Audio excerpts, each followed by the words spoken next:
Hello mga kol, welcome back sa ating YouTube channel, Surplus TV. Sa bago lang sa ating channel, huwag niyo kalimutan like, share, and subscribe. Then click na rin yung ating notification bell para laging updated sa ating mga susunod na video uploads kagaya ito.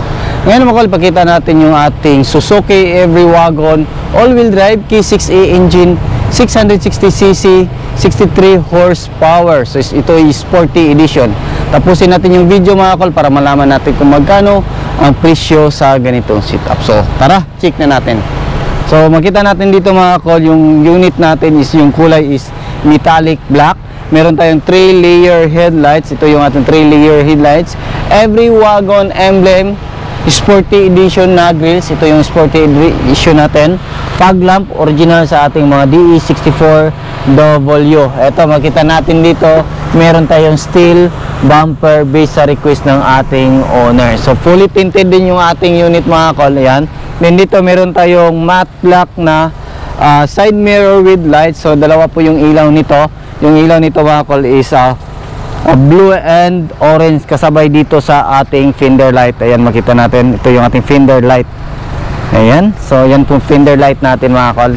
Dito makita natin meron yung tayong 15 inches brand new tire and brand new magwell. So semi outer po yan. Ito yung request ng ating owner na 15 inches yung kanyang gulong. Makita natin dito, ayan o, napakaganda yung style, star type, ayan. So dito makita natin yung caliper, kinulayan natin ng red, ayan. So dito sa ilalim, fully undercoat po yung ating unit natin mga kol, ayan. Dito makita natin, original po yung ating door handle, ayan. Ito yung mga door handle natin mga kol. Then power slide po yung ating unit, makita natin, ayan o. So double power slide po ito mga kol. So ganun rin sa kabila. Ayan, so check natin dito yung likuran natin. Ayan, dito sa top load carrier natin makita natin yung ating detachable carrier.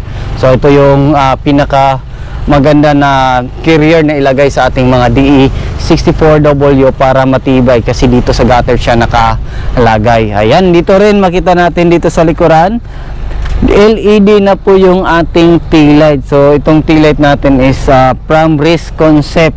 Ayan, so makita natin LED na po siya mga kol. Dito meron tayong Every Wagon emblem. Then dito meron tayong chrome dito. Then chrome po yung ating door handle dito. Ayan, din dito meron din tayong ladder dito sa likuran. So yan po yung request ng ating owner. Din dito meron tayong step board. So ito yung design na napili ng ating owner na step board. Ayan, dito meron din tayong plate holder para kung makita natin mga kol, hindi siya mabend yung ating plaka dito. Ayan, meron tayong dalawang camera dito. Yung camera natin is sa dashcam, then yung isa is sa ating touchscreen stereo with reverse camera. Then titingnan natin dito sa likuran natin. Ayan, so ito yung upuan natin sa likuran. Ayan, so ito yung request ng ating owner na lagyan ng upuan yung kanyang likuran. So storage box to mga kol. Ayan, so makita natin storage box. Then try natin upuan. So ito yung upuan natin dito. So kasya po ito sa mga hindi masyado katangkaran kasi lorop yung ating unit. Kasya po yung dalawang tao dito, depende po sa laki. Ayan, dito makita din natin dito is brand new na po yung matting natin na nilalagay. Din yung ceiling natin mga kol is naka VIP concept based sa request ng ating owner. So check natin yung loob ng ating unit or dito sa harap. Let's go. So yung unit natin mga kol is power slide, double power slide. So dito sa left side, dito natin makita basta double power slide, meron yang auto step. Ayan, so yan po yung power slide ng ating unit. Makita natin dito meron tayong auto step. So meron din tayong nilagay dito na Every Wagon na kulay blue yan mga kol. So mas maganda yan titingnan kung gabi kasi ma-appreciate natin yung ilaw dito sa ating stepboard. Ayan, so makita natin ito yung upuan natin. Ayan, ito yung upuan natin mga kol. So ang kagandahan sa mga Every Wagon na mga upuan mga kol, kasi pwede natin i-move forward, then pwede natin move atras. Then kung gusto natin na antok tayo, pwede natin yan i-recline. So ayan, pakita natin yan, pwede natin yan recline. Ayan, so napaka-komportable po sa mga passenger natin dito sa likuran pag dito uupo, basta every wagon, kasi pwede natin ihiga konti. So yan yung kagandahan sa mga every wagon mga kol. At the same time, kung marami kayong cargo, pwede natin yan i-fold yung ating upuan. So pakita ko po sa inyo kung gaano kaganda pag naka-fold or gaano kalaki yung space ng ating every wagon. So ayan. So makita natin yan, move natin forward. Then dito, ayan, kita natin sa inyo kung gaano kaganda yung ating every wagon pag naka-fold lahat. Ayan.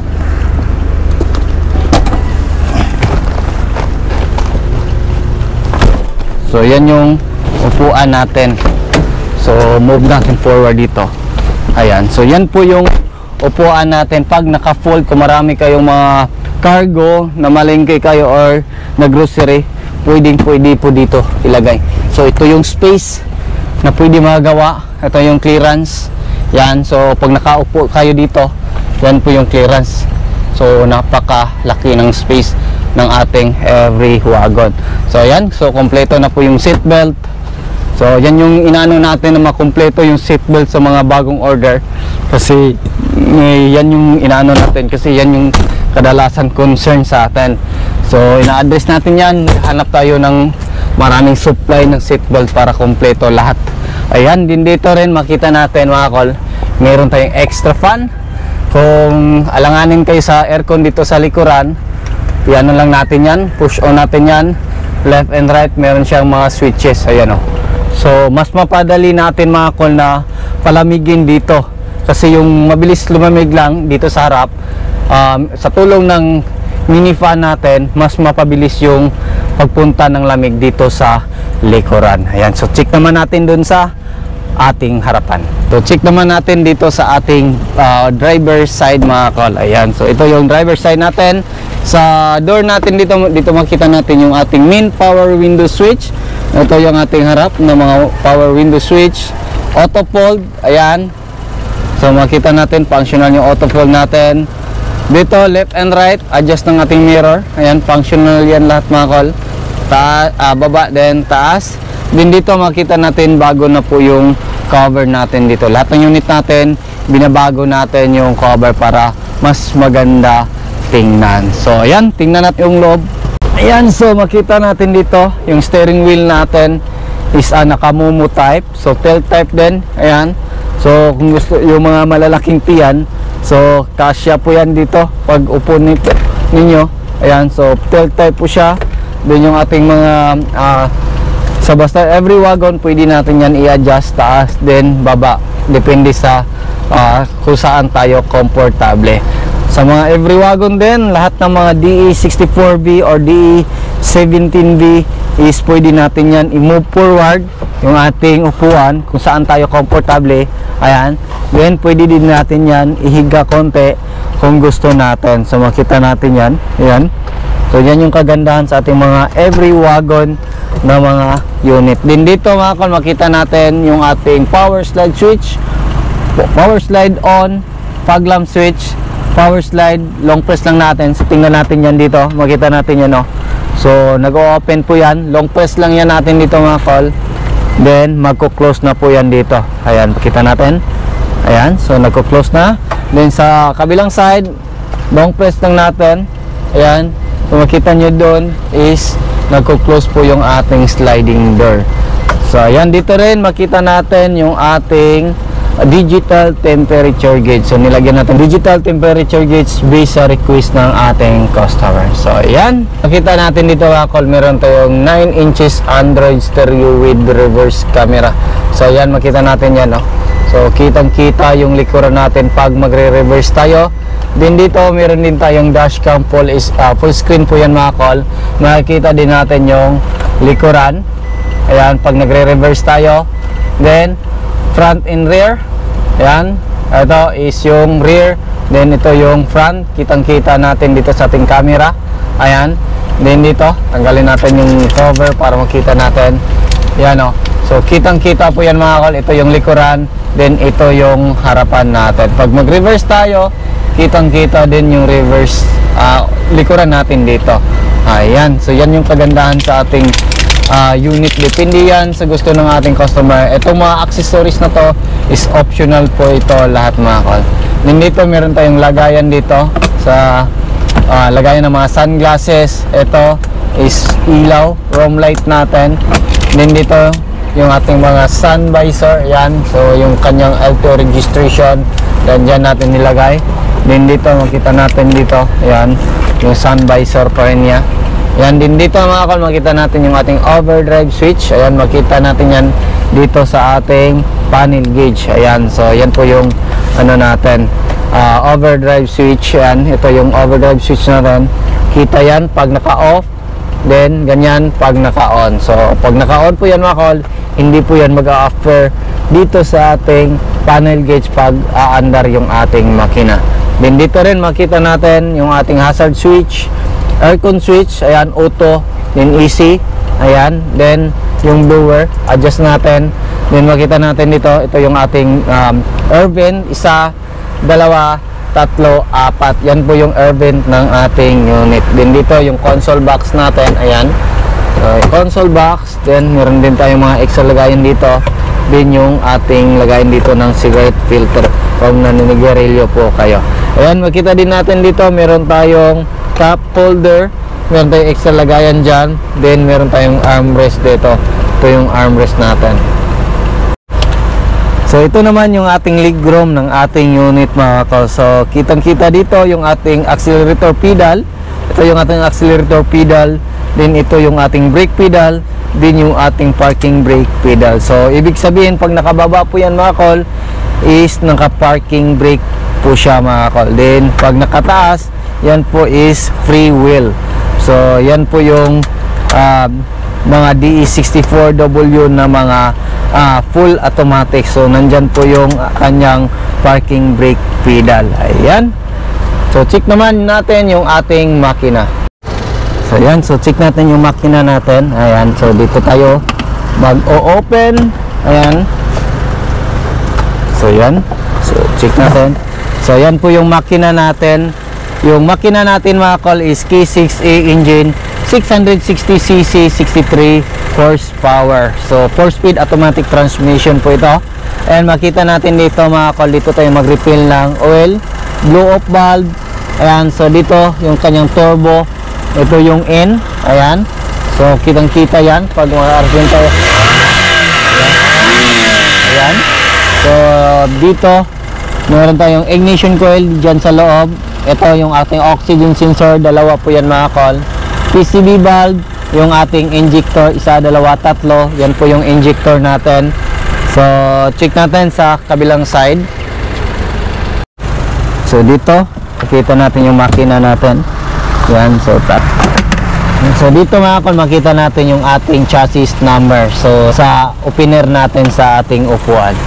So ito yung gas opener natin mga kol. So yan, dito yung gas opener natin. So dito tayo mag-refill ng gas natin. So yung gamit na gas natin is regular po yan, yung kanyang suggested na recommended na gas para sa ating DE64W. Ayan, makita natin dito, ito yung ating throttle body, alternator, aircon compressor, air filter housing.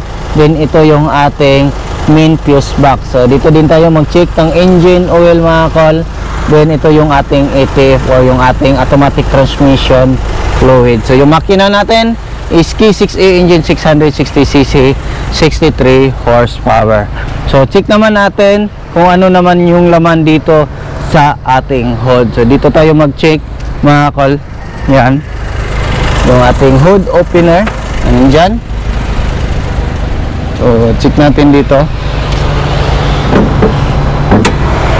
Ayan. So ito yung ating hood natin mga kol. So makita natin dito yung ating windshield washer reservoir. Dito yung ating brake fluid reservoir, din yung ating coolant reservoir. So yan fully yan, naka-seal yan lahat para walang hangin na papasok mula dito sa labas papunta dun sa ating loob. Then pag tuwing ulan, wala pong tubig na papasok sa ating loob. So yung ganitong setup mga kol, yung presyo is umabot po siya ng 408 all in na po yan mga kol. So all-wheel drive, double power slide, naka 15 inches mag wheels, VIP yung ating upuan, ceiling, top load carrier, ladder, LED na T-light, then yung ating side mirror with lights na po yan, front and rear bumper. So kayo yung mamili ng kulay kung ano yung gusto nyo. So lahat ng setup nito is upgraded na po. Yung pinaka basic setup nito mga kol is nasa 300,000 lang. Depende na yan pag marami kayong additional, syempre tataas po yung presyo ng ating unit. So yan lang muna yung aming vlog for today mga kol. Maraming salamat po sa inyong panonood. Sa bago lang sa ating channel, don't forget to like, share, and subscribe. Then click na rin yung notification bell para lang updated sa ating mga susunod na video uploads. Kaya ito, ingat po mga kol, and bye bye. God bless po sa ating lahat.